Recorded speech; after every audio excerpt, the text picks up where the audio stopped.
হাদিস নম্বর 1, আত্তুহুরু সাতরুল ইমান, অর্থ পবিত্রতা ইমানের অর্ধেক অংশ।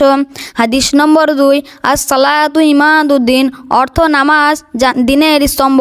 হাদিস নম্বর 3, মিফতাহুল জান্নাতি সলাতু, অর্থ নামাজ জান্নাতের চাবি। হাদিস নম্বর 4, আদ-দুয়া উ মুখুল ইবাদা, অর্থ দোয়া ইবাদতের মগজ।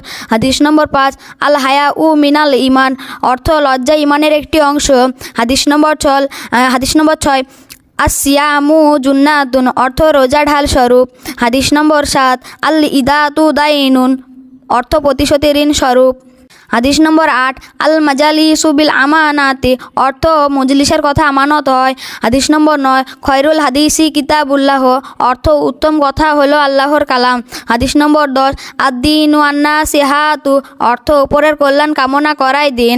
হাদিস নম্বর 11, ইয়াদুল্লাহি আলাল জামা, অর্থ আল্লাহর সাহায্য জামাতের সাথে থাকে।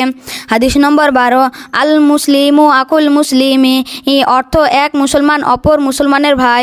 হাদিস নম্বর 13, আগলিবাদ ওয়াসাদু মিনাজ জিনা, অর্থ পরচর্চা ব্যভিচারের থেকেও নিকৃষ্ট। হাদিস নম্বর 14, আলমার উ মান আহাব্বা, অর্থ মানুষ পরকালে তাদের সঙ্গে থাকবে যাদেরকে ভালোবাসত। হাদিস নম্বর 15, আল আইমানু ফাল আইমান, মজলিসের ডান দিক থেকে দেওয়া শুরু করো। হাদিস নম্বর 16, আসসালামু কবলাল কালামি, অর্থ কথা বলার পূর্বে সালাম করো।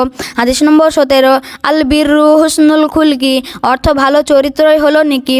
হাদিস নম্বর 18, আল মুমিনু মিরআতুল মুমিন, অর্থ এক মুমিন অপর মুমিনের জন্য আয়না স্বরূপ। হাদিস নম্বর 19, ইন্না দিন্না ইউসরুন, অর্থ দিন অবশ্যই সহজ সরল।